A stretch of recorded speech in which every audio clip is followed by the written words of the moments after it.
One of the most frustrating things on Depop is listing an item from a good brand and then watching it just sit there. After making over $100,000 in net profit reselling online and getting to help other resellers inside my coaching community, I can tell you this with confidence. Depop buyers shop by aesthetic, not always by brand. Aesthetic keywords matter more here than on any other platform. So in this video, I'm sharing 11 keywords that sell on Depop better than brands and how to actually use them so your listings get seen by the right buyers. Welcome to the Empowered Reseller, where you gotta just list it. Now, Depop is one of the most visual, aesthetic-driven platforms out there. Shoppers tend to be younger and they're shopping by the vibe, not by labels. And that actually gives you a huge advantage, especially if you're sourcing lower value brands or unbranded items. The trick is knowing how to communicate that look using the right keywords. So keyword number one, this is the most overlooked keyword on Depop. And it's not even called a keyword. Depop lets you choose the age of the item from the 2000s all the way back to the 1950s. Anything older than that is considered antique, at least according to Depop. Always fill this out. Even if you're not 100% sure, make your best educated guess. Yes, some items are tricky, like Y2K items that kind of blur the line between 90s and 2000s. But choosing a decade is always better than skipping it. Twee is a huge Depop aesthetic. Think quirky, feminine, vintage inspired. Cardigans, Peter Pan collars, ballet flats, and bows. This keyword doesn't exist a lot on other platforms, but on Depop, it works. This next aesthetic is a really great example where the look, the vibe of the item matters much less than the brand, and that is whimsy goth. We're talking romantic, mystical, and soft. Think lace, velvet, celestial prints, and dark florals. One quick note for those of you selling across multiple platforms. On Depop, whimsy goth is spelled with a Y, and on some other platforms, it's spelled with an I. This is a small distinction, but most algorithms are smart enough to be able to know that they're the same. So don't feel like you have to repeat yourself with multiple spellings. Next one is another keyword where unbranded items can outperform name brands, and this is futuristic. This works really well for metallics, mesh, any kind of asymmetry, cyber-inspired pieces, or anything that feels a little bit more forward or experimental. Rave. This one is bold, high energy, and extremely visual. Mesh, neon, reflective materials, statement pieces. If it looks like it belongs at a festival or a nightclub, that can carry the sale. Emo, short for emotional for those of you wondering. Buyers searching with this keyword are not looking for luxury labels. Instead, they're looking for a specific feeling. Think graphic tees, stripes, skinny silhouettes, band-inspired looks, and early 2000s vibes. Retro. This one is broader, but still really powerful, especially when it's paired with the decade. It really helps contextualize the item without locking it into one hyper-specific look.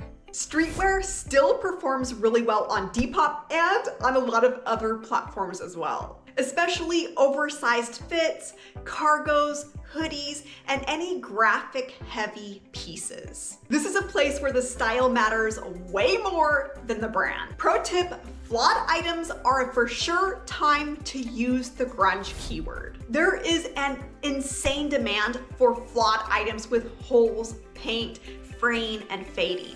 Seriously. Quick pause if you're serious about reselling and you don't want to guess your way through to figuring out how to bring in steady sales. I run a membership called the Empowered Reseller. Inside, we do live trainings, we deep dive into new lucrative clothing niches every month, and I help resellers build their business intentionally, not just winging it and hoping things sell. That is not a strategy, by the way. If that sounds like where you're headed, the link is below. And if you're not quite there yet, I do have some free resources like my best brands list and keywords list. They're all linked down below this video. All right, so I've got 3 more keywords for you that are a little bit more niche and a little bit more advanced. Avant-garde. Depop is one of the few platforms where this aesthetic can actually move items. Avant-garde works for pieces that feel experimental, that have unusual cuts, bold structure, fashion-forward design. Regency. Regency has grown a lot thanks to vintage revival and period-inspired fashion. A lot of it has stemmed from shows like Bridgerton. Think corsets, empire waists, and romantic silhouettes. Once again, aesthetic first, brand second. This last one is bigger than people realize, and it isn't even technically called a keyword on Depop, but it absolutely functions like one, and that is the source of the item. Depop asks you to choose whether something is vintage, pre-loved, reworked, or upcycled, handmade, dead stock. A lot of resellers fill this out just to fill it out, but these keywords carry a lot of weight when it comes to aesthetics. Reworked and upcycled, that signals creativity. Dead stock, that signals rarity. That's a new with tags item that is no longer in production. Vintage, that reinforces the era and style. These selections help Depop determine who your item should be shown to, not just what it is. When you combine the decade, the aesthetic keywords, and the source of the item, you're no longer guessing, you're being intentional. Let's answer some of the most common Depop keyword questions that I get. How many tags should I use? Always use 3. If you use fewer than that, you're choosing to show your item to less people. There's no advantage to using less, so always maximize your views and use all 3. Should you repeat your style tags in the description?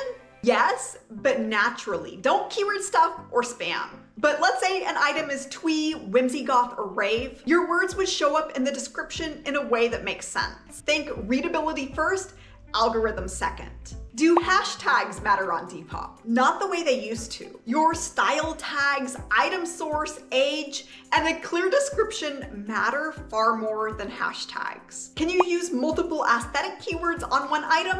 Absolutely, as long as they truly fit. For example, something can be retro, rave, and futuristic all at the same time. The caution here is to not force aesthetics just because they're trendy. Should you change keywords if something isn't selling? 100%.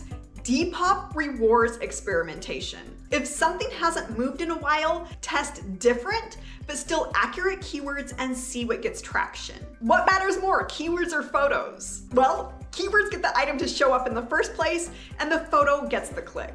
I would argue towards keywords, but you really need both of them working together. This is why Depop is so different than other platforms. When you understand decade, aesthetic, source of the item, you can stop relying on brands and start listing with intention. And if you're wondering how aesthetic keywords specifically apply to men's items, I have a full video breaking that down, and it's one of the most underrated resale strategies out there. Just click or tap the screen and I'll see you there.